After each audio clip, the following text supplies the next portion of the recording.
नर्मदे हर।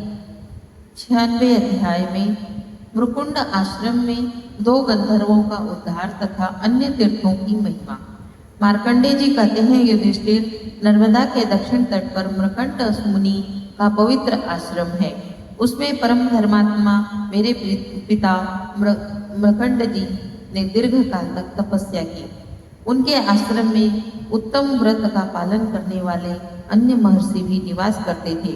एक समय की बात है, हेती और प्रहेती नाम वाले 2 गंधर्व इंद्र की सभा में गए। वहां उन्होंने एक श्रेष्ठ अप्सरा को देखा। देखते ही वे दोनों कामबाण से पीड़ित हो गए। तब हेती ने मुर्गे की और प्रहेती ने मोर की बोली बोलकर मधुर स्वर में उन्हें रिझाने की चेष्टा की।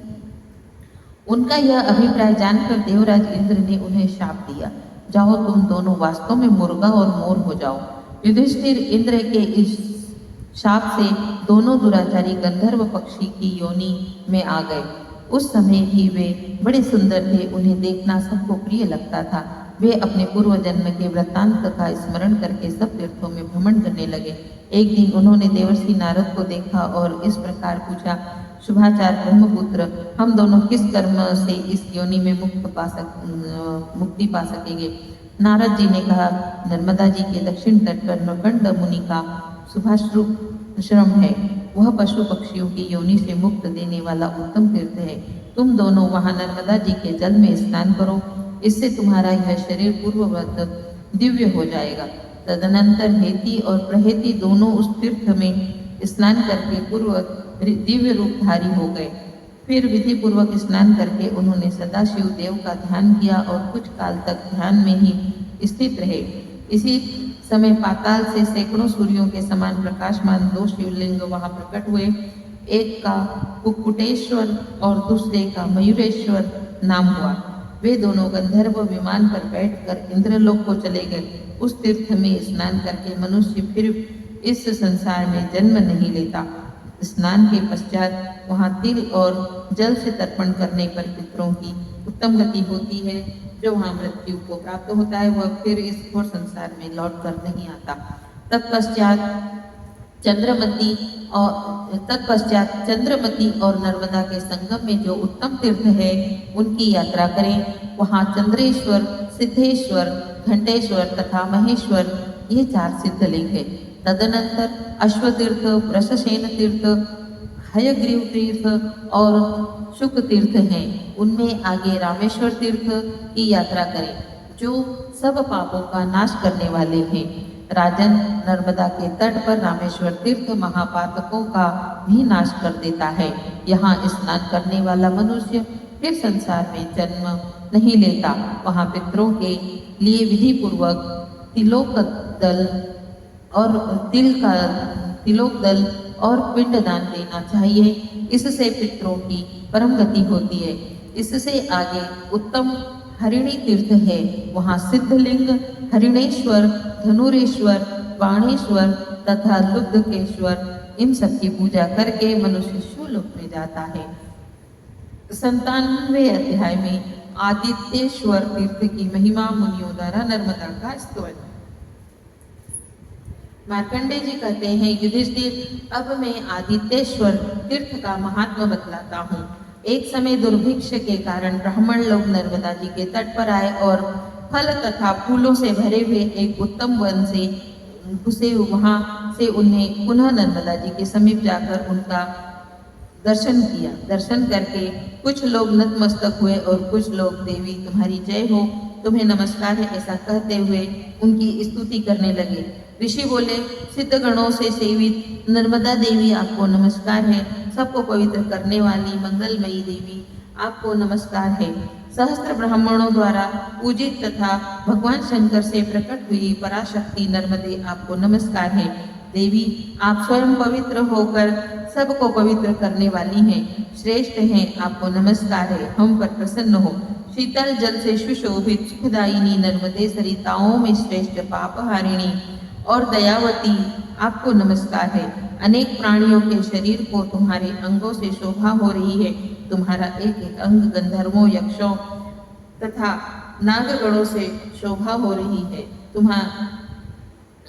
को पवित्र करने वाला, नागगणों को पवित्र करने वाला है। आप उत्तम वर और सुख प्रदान करने वाली हैं। हम सब लोग तुम्हें नमस्कार करते हैं। तुम दुख से व्याकुल प्राणियों को अभय दान देती हो। अनेक देवताओं से तुम्हारा पूजन किया। मर्त्य लोक में मानो विष्ठा और मूत्र से समुद्र रूप इस शरीर के डूबे रहकर तभी तक नरकों में निवास करते हैं, जब तक कि वेग से चलने वाली वायु के झोंके से उठती हुई उत्ताल तरंगों से सुशोभित आपके जल का स्पर्श नहीं करते। देवी, म्लेच्छ, पुलिंद और राक्षस भी यदि आपके पवित्र जल को पीते हैं तो पाप के घोर भय से मुक्त हो जाते हैं। फिर भय और पाप से डरे हुए हम जैसे ब्राह्मणों को मुक्त करना आपके लिए कौन सी बड़ी बात है। इस घोर एवं अपवित्र कलयुग में आपने ही निर्मल जल राशि से परिपूर्ण होकर शोभा पाई हो। देवी, आपके ही प्रसाद से आकाश में आकाश गंगा की स्थिति है। इस समय तुम हमारी यथेष्टा रक्षा करो, जिससे आपकी कृपा प्रसाद से हम सब लोग तुम्हारे लोक में जा सके। हमारे ऊपर अनुग्रह करो, हम आपके आश्रित हैं, तुम्हारे शरण में आए हैं, आप ही हमारी गति हैं।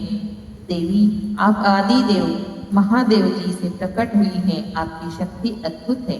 मार्कंडेय जी कहते हैं, युधिष्ठिर, ऋषियों के इस प्रकार स्तवन करने पर सरिताओं में श्रेष्ठ महानदी नर्मदा प्रत्यक्ष होकर बोली, विप्रगण, मैं तुम पर संतुष्ट हूँ और तुम्हें मनवांछित वर देती हूँ।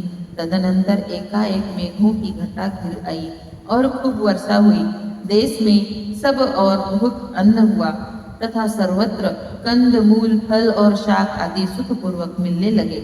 युधिष्ठिर, जो मनुष्य जितेंद्रिय भाव से भक्ति पूर्वक ग्रहण के अवसर पर सूर्य तीर्थ की यात्रा करते हैं तथा काम क्रोध राग और द्वेष से मुक्त हो भगवान विष्णु की कथा सुनते हैं, वेदों का पाठ करते हैं अथवा ऋग्वेद, यजुर्वेद, सामवेद तथा अथर्ववेद की एक एक ऋचा का पाठ करते हैं, वे संपूर्ण वेदों के पाठ का पूरा पूरा फल पा लेते हैं। वहाँ गायत्री मंत्र से जप से मनुष्य चारों वेदों का फल पाता है। प्रातः काल वहाँ अन्नदान और सुवर्ण दान आदि के द्वारा भगवान का पूजन करें। जो उस तीर्थ में स्नान करके योग्य ब्राह्मणों को कपिला गौ का दान करता है, उसके द्वारा पर्वत, वन और काननों सहित मानो समुची पृथ्वी दे दी जाती है, जिसके जनलोक, तपलोक तथा सत्यलोक एवं 21 पातालों का भी दान संपन्न हो जाता है। जो प्रातःकाल उठकर भक्ति पूर्वक प्रतिदिन कपिला गौ की प्रदक्षिणा करता है, उसके द्वारा 7 दीपों वाली पृथ्वी की परिक्रमा हो जाती है। जो कपिला गौ के पंचगव्य में भगवान शंकर को स्नान कराता तथा जगतधार विष्णु, सूर्य या अन्य किसी देवता को नहलाता है और जो 1 वर्ष तक प्रतिदिन श्रोत्रिय ब्राह्मण को कपिला गौ का दान देता है, इन दोनों का फल एक बताया गया है। जो कोई भी मन को वश में करके सूर्य तीर्थ में कपिला कृष्णा श्वेत रंग या लाल रंग की दूध देने वाली नई गौ को बछड़े सहित ब्राह्मण के लिए देता है तथा ब्राह्मण को विष्णु अपने आप को भी विष्णु और गौ को सूर्य रूप समझते हुए गोदान करता है, वह स्वर्ग लोक में निवास करता है और ब्रह्म हत्या आदि पापों से भी मुक्त हो जाता है। युधिष्ठिर, धेनुदान से सब पापों का नाश हो जाता है। जो पाप नाशक सुरभिंगम नामक पुण्य तीर्थ में भक्ति पूर्वक प्रेत के लिए श्राद्ध करता है, उसके ऊपर भगवान सूर्य और महादेव जी सदा प्रसन्न रहते हैं। नर्मदेय हर 98 अध्याय में धनद तीर्थ का महात्म्य, पूज्य और अपूज्य ब्राह्मण व्रतोत्सर्ग की महत्ता। मार्कंडेय जी कहते हैं, राजेंद्र, तदनंतर नर्मदा के दक्षिण तट पर सब पापों का नाश करने वाले परम उत्तम धनद तीर्थ में जाएं, वहां स्नान करने से सब तीर्थों का फल प्राप्त होता है। चैत्र मास में शुक्ल पक्ष में त्रयोदशी तिथि को उपवास करके रात में जागरण करें और परम भक्ति पूर्वक वरदायक भगवान शिव को स्नान करावें। तत्पश्चात भक्ति पूर्वक पूजा करके गीत और वाद्य के द्वारा आराधना करें। प्रातःकाल अपने कल्याण की इच्छा रखने वाले पुरुष को ब्राह्मण का पूजन करना चाहिए। जो ब्राह्मण दान नहीं लेते विद्या के सिद्धांत का प्रतिपाद करते हैं और निंदा से दूर रहते हैं, उनका भक्ति भाव से भरण पोषण करना चाहिए। धनत तीर्थ के प्रभाव से 3 जन्मों का पाप नष्ट हो जाता है। यह तीर्थ दुष्टों को स्वर्ग देने वाला है और साधु पुरुषों को मोक्ष प्रदान करने वाला है। जो ब्राह्मण संस्कारहीन, आचार भ्रष्ट, नपुंसक, सूदखोर, खेती करने वाले और भेद दृष्टि रखने वाले हों, उनका कोई पूजन न करे। जिसके घर में शूद्र जाति की स्त्री हो, जो भैंसे से हल चलवाते हैं या भैंसे पर भार लादते हों, ऐसे ब्राह्मण का श्राद्ध और व्रत में दूर से ही त्याग देना चाहिए। जो काने कुंड, जो पिता के जीते जी किसी जार पुरुष से उत्पन्न हुए हों, वो लोग जो पिता की मृत्यु के बाद दूसरे से उत्पन्न हुए हों और वैद्य वृत्ति से जीविका चलाते हों, वे भी व्रत और श्राद्ध में वर्जित हैं। अपने पितरों को ऊर्ध्वलोक में भेजने की इच्छा से सदा सर्वांग सुंदर धर्मिष्ठ ब्राह्मण का पूजन करना चाहिए। जो सदा धर्म चर्चा में तत्पर रहने वाले देवता ब्राह्मण और गुरुजनों के भक्त, तीर्थ सेवा परायण, मातृभक्त, पितृभक्त, स्वामी भक्त, क्रोध द्रोह आदि दुर्गुणों से रहित और सब प्रकार के सद्गुणों से युक्त हैं, वे ही मनुष्य स्वर्ग लोक के अधिकारी हैं। कार्तिक और वैशाख की पूर्णिमा को स्नान करके पवित्र एवं जितेंद्रिय होकर भगवान शिव के समीप उन्हीं की प्रीति के लिए व्रतोत्सर्ग करें और यह कहें कि इस उत्सर्ग से ब्रह्मा, विष्णु तथा ब्रह्मदेव महादेव जी प्रसन्न हो। ऐसा करने वाला मनुष्य विष्णु लोक में पूजित होता है। नर्मदा के उत्तर तट पर गौतमेश्वर नामक उत्तम तीर्थ है। महर्षि गौतम ने सब लोगों के हित की इच्छा से स्वर्ग की सीढ़ी के रूप में ही उस तीर्थ की स्थापना की है। युधिष्ठिर वहाँ सब पातकों का नाश करने और स्वर्ग लोक की प्राप्ति कराने के लिए जगत गुरु महादेव जी निवास करते हैं। नर्मदा के दक्षिण तट पर शंखचूड़ेश्वर नाम से प्रसिद्ध तीर्थ है। उस तीर्थ में स्नान करके पवित्र और एकाग्रचित हो भक्ति पूर्वक मधु, दही और घी से भगवान शंखचूड़ को स्नान करावें। रात में उनके आगे जागरण करें और उत्तम व्रत का पालन करने वाले ब्राह्मणों को दही भात से सत्कार करें। सांप के डसने से मृत्यु को प्राप्त व्यक्ति भगवान शंखचूड़ की आज्ञा से उत्तम लोक में जाता है। नर्मदे हर 99 अध्याय में पराशर मुनि की महिमा व उनकी तपस्या, भीमेश्वर में जप की महिमा, नारदेश्वर तीर्थ का महात्म्य। मार्कंडेय जी कहते हैं, राजन नर्मदा के उत्तर तट पर महर्षि पराशर ने पुत्र के लिए बड़ी भारी तपस्या की।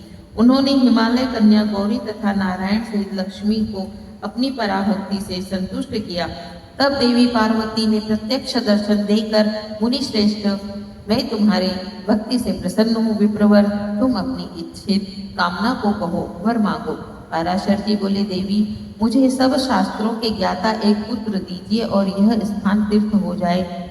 आप लोकोपकार के लिए यहाँ सदा निवास करें। देवी ने कहा, एवमस्तु, ऐसा ही होगा। इतना कहकर पार्वती देवी अंतर ध्यान हो गई। तब महात्मा पराशर जी ने पार्वती देवी तथा भगवान शंकर को वहां स्थापित किया, जो देव दानव वंदित तथा सब देवताओं द्वारा पूजित हैं। यह सब करके पराशर मुनि कृतकृत्य हो निश्चिंत हो गए। राजन, उस तीर्थ में भक्ति पूर्वक स्नान करके शुद्ध चित्त हो चैत्र, श्रावण और मार्गशीर्ष मास में शुक्ल पक्ष की अष्टमी, चतुर्दशी एवं सूर्य ग्रहण के पर्व में सदा भगवान शंकर और पार्वती देवी का पूजन करें। स्त्री हो या पुरुष, सभी काम क्रोध से रहित हो उपवास करके भक्ति भाव से व्रत का पालन करें। फिर हाथ भर के कुश और उत्तम तिल लेकर ब्राह्मण को उत्तराभिमुख बिठावे और स्वयं दक्षिण दिशा की ओर मुंह करके बैठे। फिर कुशों से कच्चा अन्न रख कर ब्राह्मण के आगे इस प्रकार कहें, इस उत्तम तीर्थ के प्रभाव से अमुक प्रेत का श्रेष्ठ लोक की प्राप्ति हो, मेरा पाप नष्ट हो जाए, शुभ कार्य की सदा वृद्धि हो, मेरे कुल में कुटुंब का भी सर्वदा अभ्युदय हो। ऐसा कहकर पराशर आश्रम में ब्राह्मण को दान दे। जो मनुष्य भक्ति पूर्वक इस प्रसंग को सुनता है, वह सब पापों से मुक्त हो जाता है। तदनंतर सब पापों का नाश करने वाले भीमेश्वर तीर्थ की जय, जो उस तीर्थ में स्नान और उपवास करके इंद्रियों को वश में रखते हुए सूर्य की आराधना दोनों हाथों से उठाकर एकाक्षर इंद्रिय मंत्र प्रणव जप करता है, उनका जन्म भर का पाप उसी क्षण नष्ट हो जाता है। और गायत्री मंत्र का जप करने से 7 जन्मों का संचित पाप निश्चित ही नाश हो जाता है। 10 बार गायत्री जपने से 1 जन्म का, 100 बार जपने से पूर्व जन्म और सहस्त्र बार जपने से 3 जन्मों के पापों को का गायत्री देवी नाश करती है। राजन, वहाँ जप किया हुआ वैदिक या लौकिक मंत्र सब पापों को तत्काल जला देता है, परंतु यदि कोई इसी पर के भरोसे पाप करे तो उसको वह फल कभी नहीं मिलता। वहाँ से उत्तम नारदेश्वर तीर्थ को जाएं, जिसकी स्थापना स्वयं देवर्षि नारद जी ने की। पूर्व काल में ब्रह्मा जी के पुत्र देवर्षि नारद जी ने नर्मदा के तट पर तपस्या की। वे 9 इंद्रियों को नियंत्रित करके काष्ठ के समान दशा को प्राप्त हो गए। ऐसा कठोर तप करके उन्होंने महादेव जी को संतुष्ट किया। तब महादेव जी प्रत्यक्ष होकर बोले, देवर्षि, मैं तुम पर प्रसन्न हूँ, तुम्हारे मन में जो भी इच्छा हो उसके अनुसार वर मांगो। नारद जी ने कहा, देव, आपके प्रसाद से मेरा योग सिद्ध हो जाए।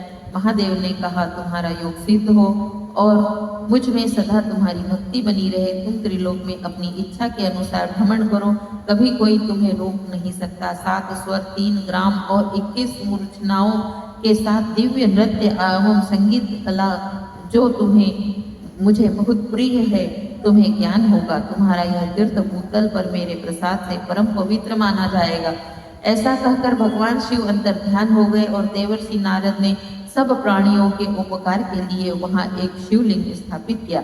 नारद जी का वह तीर्थ बहुत ही उत्तम माना गया।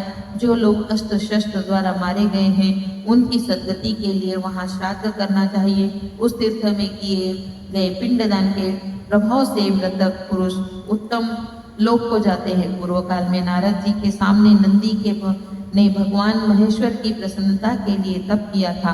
तब महादेव जी प्रसन्न होकर बोले, नंदीश्वर, मैं संतुष्ट हूँ, तुम मनोवांछित वर मांगो। नंदी ने कहा, देवेश्वर, मैं धन नहीं चाहता, कुल और संतान नहीं चाहता, मोक्ष या और कोई वस्तु भी नहीं चाहता। मुझे तो केवल आपके चरण बिंदों में की सेवा चाहिए। जन्म जन्म में आपके प्रति अविचल भक्ति प्राप्त हो। तथास्तु कहकर महादेव जी नंदी का हाथ अपने हाथ में लेकर शीघ्र ही उनके साथ कैलाश धाम चले गए। जो मनुष्य उस तीर्थ में स्नान करके भक्ति भाव से भगवान त्रिलोचन की पूजा करते हैं, वह अग्निष्टोम यज्ञ फल प्राप्त करते हैं। नर्मदे हर हर हर हर नर्मदे।